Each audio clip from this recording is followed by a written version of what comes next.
people are literally getting you, a part of you, when they hire you as a coach. And when we can really master this element of personal branding, then we really begin. Welcome back. Today's topic really excites me, especially for my coaches, and this is all about personal branding. How can you actually create a personal brand that attracts dream coaching clients? Because I think we talk a lot about personal branding. It's a massive buzzword, especially in the entrepreneurial space, but for coaching I think we can get really specific, because there are personal brand aspects that are specific to coaches, and as a coach your personal brand is so important, because people aren't buying a product that's completely separated from who you are. People are literally getting you, a part of you, when they hire you as a coach, and when we can really master this element of personal branding, then we really begin to attract dream clients. So today I'm going to be sharing with you 4 tips all about how you can really master personal branding as a coach. And if you are here and you are a coach, and you are a 20-something, I really invite you to join the 20-something coach club. We have a free 14-day trial, so you can check it out completely free, see the trainings, hop in the Facebook group, get involved. This is really a community that's been curated for other 20-somethings who are on a mission to attract dream clients, believe in their source, and coach to create change. So before you kind of move on, make sure you head to the link in the bio if you're watching on YouTube, or if you're listening on the podcast, head to the show notes and grab your free trial, because you really don't want to miss it. Okay, it's going to be good. But without further ado, let's kick into the first of the 4 tips for creating a personal brand, building a personal brand that attracts dream clients. Now, the first thing is actually getting laser clear on who the people that pay you are. Get laser clear on who are the people that actually pay you. And notice that, because initially when I wrote this tip, I wrote, okay, get laser clear on who your people are, who your audience are. But the thing is, we have so many, what's can be quite tricky about personal branding is, as human beings, we're multifaceted. So for me, I'm a wife, I'm a daughter, I'm a sister, I'm a Christian, I'm a coach, I'm an author. I do so many different things, right? We can't really be boxed in, but personal branding is kind of the art of taking elements of who you are, and almost kind of conveying them, whether that be through social media, through how you present yourself, to an end of, in our case, it's attracting dream clients. So instead of kind of thinking about all of the elements that you are, think about, okay, who are the people that actually pay me, right? Get clear on that first of all. Before you even think about, yourself and your branding, you need to be clear on who are the people that actually pay you are. So for example, for me, I spoke about all of those other elements of me being a wife. I was also a student, I studied law, but the people who pay me, I've got, various kind of target audiences depending on my depending on what I do. But let's take, for example, coaching, right? I have the 20-something coach club, so the people who pay me are new and aspiring coaches. So I need to get crystal clear on, okay, not only who are those people, but what about me connects to them, right? What about me relates to them? So for me, like I said, I'm on a journey of pursuing financial freedom. That's going to connect to my target audience, being in a place where I'm full-time in my business. For many of you guys, for many people who are 20-something coaches, that's their aspiration. So I get laser clear on who are those people, what are their aspirations, what are their wants, what are their needs. And that's the first element that we have to think about with personal branding. Before we even think about how we're portraying ourselves to others, I want you just to take some time, do a brainstorm, ask yourself, who are my target audience? Who are the people that are actually paying me? And what elements of me do they have to see, right? So again, with social media and with Instagram, we're going to talk about it kind of later down, I think, as the second point about, social media and how you can use that to build your personal brand. And one of the key ways is teaching, but where I see a lot of people kind of fall off is they go straight into the teaching, but they don't show other aspects of their personal brand that attracts your dream client. So for me, I know the woman that I'm called to serve is, she's someone who likes nice things, okay? I always say this to my parents, with a name like Mayfair, you cannot not blame me for wanting nice things. So I know that's an element of my personal brand that I convey, not showing off or anything, but just kind of showing, like, I like to take my time in the morning, create my beautiful latte, going on holidays, things like that. And those are things that you can't teach. They're things that you just kind of convey by showing up on your stories, sharing more lifestyle kind of content. So that is the first tip of kind of building a personal brand that attracts dream clients, is get laser clear on who is that girl, who is that guy that actually is going to pay for your services. And then that will really inform what aspects and what elements of your personal brand that you kind of need to be conveying. So the second thing, sorry, I'm just looking down to make sure we're all still good on the recording end. But the second element of building a personal brand that attracts dream client is choose 2 to 3 platforms to show up on consistently. And this is a really important tip, because I think if you're anything like me, I still got overwhelmed of, oh my gosh, like there's so many new platforms coming out. You know, there's TikTok now that, you know, lots of coaches are using successfully. There's Clubhouse now, there's Pinterest, of course, there's YouTube, there's podcasting, there's Facebook, there's Twitter, there's LinkedIn. So it can get overwhelming, but my encouragement to you is just to pick 2 to 3 platforms that you can show up on consistently. And I'm gonna have probably a separate conversation about, you know, kind of the misconceptions that we have in terms of social media. Social media on its own, social media platforms are not gonna directly impact sales very much. There's another element that's way more powerful, and that's email marketing. I'm going to touch on it in a separate topic, but you need to be clear that social media, you can't kind of get away from it. If you are a coach, people are paying for who you are. Social media is a great way to kind of convey that, to really convey what your personal, what you believe in, like who actually are you? Who are you as a coach? Who are you behind the scenes? And the reason I say 2 to 3 platforms is because consistency is also key with personal branding, because in and of itself, just being consistent and improving demonstrates that you're in it. Because I see so many coaches kind of come up, 3 months later you check their profile and nothing's going on. That's not what your ideal client wants to see.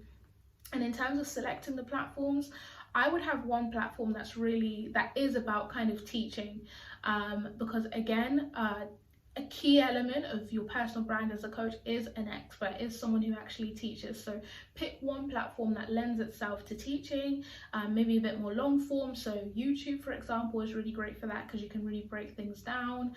Clubhouse is a new one that's fantastic for really teaching people, breaking things down, taking a concept that your ideal client cares about and really talking through it. Podcasting is a really great way of doing it. Blog posts, things that are a bit more long form where you can really break something down and teach, are one of the platforms that you should have. And then the second, you know, kind of social media platform that you should have is one that's kind of a nurturing one that kind of conveys who you are. So maybe something like Instagram, where you can show up daily on stories, or on your feed. Something like Twitter, where you can kind of constantly be posting snippets.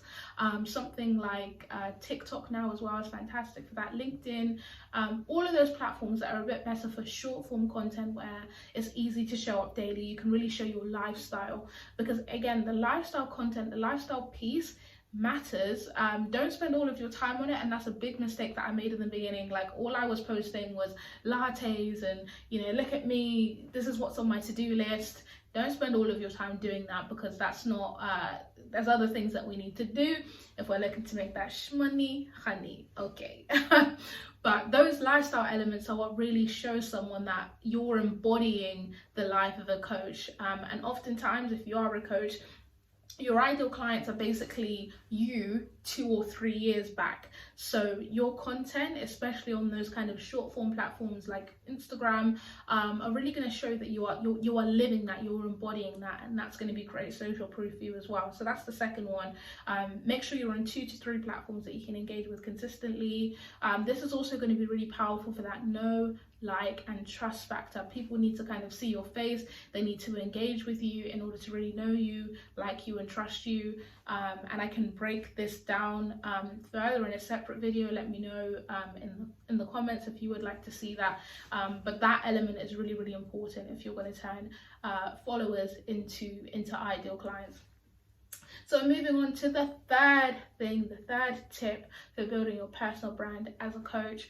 This is one of my favorite tips, and that is collaboration.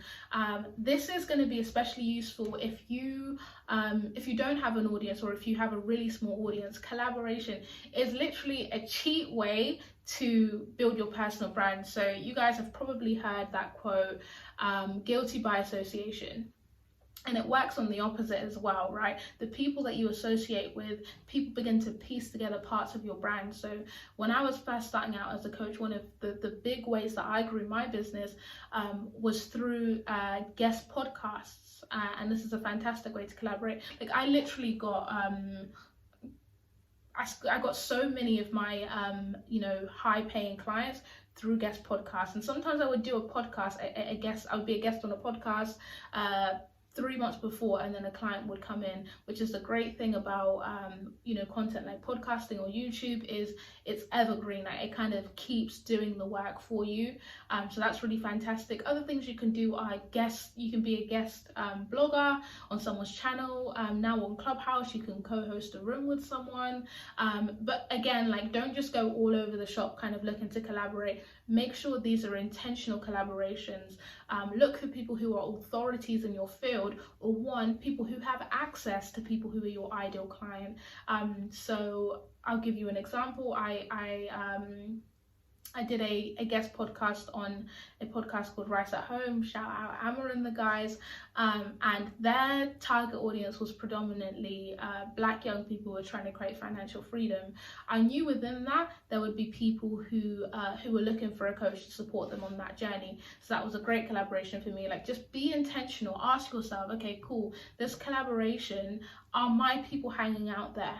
Right? And then when you do the collaboration, just seek to bring value. Like, trust me, you don't need to be promoting yourself all over the shop. Make it clear what you have on offer, but the collaboration itself, bringing value, is going to be massive for your personal brand.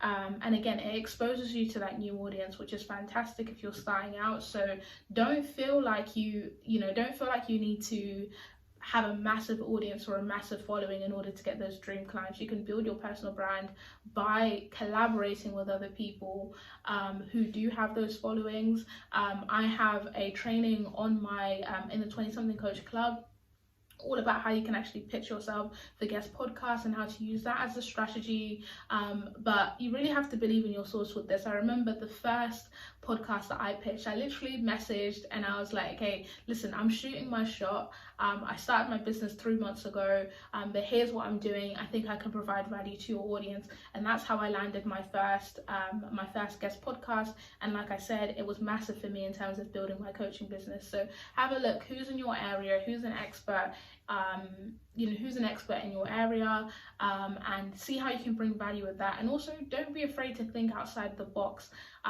Don't be afraid to think outside the box as well with this. There's so many ways that you can collaborate. Another way that I'm collaborating, for example, is I am a writer for an app, a coaching app, so many different things, but utilize this because it's really going to develop and build your personal brand and ultimately attract those dream clients. So the fourth thing, this is actually the final thing, this is going to be a short and sweet episode, is practice acting as if. And this is a bit more of a kind of woo-woo mindset-y one, but basically the law of acting as if is the idea that when we actually want to bring something into our life, we have to act as if we're already there. So if you're listening to this or you're watching this, maybe you're a beginner coach, maybe you haven't even started out, maybe you don't have clients yet, and there's that imposter syndrome that creeps in. But what I want you to start doing is ask yourself, okay, if I was in a place where I had all of the ideal clients that I wanted, how would I show up? How would I show up on stories? How would I dress? How would I talk? And begin to do that. So when I was first starting out, I was at university, I was working in retail, and I knew that for me, my ideal number of clients was just 5. I just wanted to work with 5 one-on-one clients, but of course I didn't have any clients. So what I would do was I would schedule time in my diary for client appointments, and instead during that time I would just work on my business. I would use it to watch YouTube videos. I would use it to go through online courses that were developing me in my business. I would wake up, people would always ask me when I was like university, like, Mayfair, where are you going? Because I was dressed like, I was dressed like I was, the shiz. But that's because I was acting as if. I asked myself, like, if I was a coach who was fully booked, how would I act?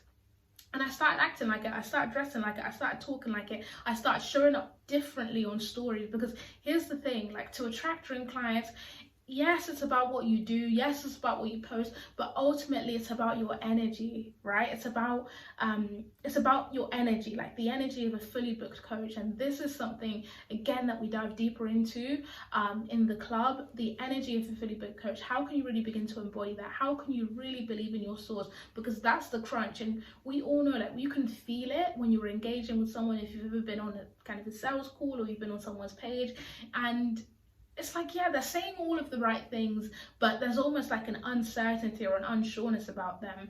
And I don't want you guys to fall into that trap, because it's the quickest repellent from ideal clients. So start acting as if, ask yourself, like, get really clear, do a meditation, a visualization if you need to, get really clear on what's the energy of the kind of coach that I want to be, like what's the energy of that, and then ask yourself, how would she show up, how would she convey her personal brand, and then slowly you start to realize that you start matching up to it. Like for me, like I said, when I was doing this practice, I would imagine that I was working full-time in my business, that I was waking up, going into my home office, and my calendar was just full of ideal clients. I got to make content for my ideal clients, and now this is exactly what I was doing. So you will reach a point where what you dream of meets your reality, but that only happens when you begin to start acting as if now, because that's really going to show you how you need to show up, what the personal brand of a coach is. You can figure out yourself when you start acting as if. So I hope that was useful for you guys, and make sure you do start applying those. So just to kind of recap on the 4 tips that we discussed today for building your personal brand to attract dream clients. The first one was getting laser clear on who the people that pay you are. So not just who your current audience are. Again, this is really important, because something that we can struggle with is feeling like we need to serve everyone. Right, so what I was scared of when I started the 20-something Coach Club was, oh my gosh, but I have so many people who are entrepreneurs, or so many people who are makeup artists, so many people who are this and are that. Like, I don't want to isolate them, so I wasn't creating enough content for the people who are my ideal client. But that's going to shoot you in the foot. Like, create for the people who pay you, okay? The second thing is pick 2 to 3 platforms to show up on consistently. The key being consistent. Like, pick a platform that you can be consistent on. And this doesn't mean that you can't change your platform. Often what I do is a quarterly rotation, so I'll focus on like 2 to 3 platforms for 1 quarter, test that out, see how it's going, and then try out another platform. The third one is collaboration. Who can you collaborate with within your community, who's an expert in and around your field, and provide value in that way. And then the 4th one was practice acting as if. My favorite one. Ask yourself, what's the energy, what's the personal brand of a fully booked coach? Do that brainstorm, and then start showing up as it. Thank you guys so much for being here, for listening. Again, I really invite you to get inside the club if you are not already inside the club and you're a 20-something Coach Club, because it's going down. And until next time, see you guys soon.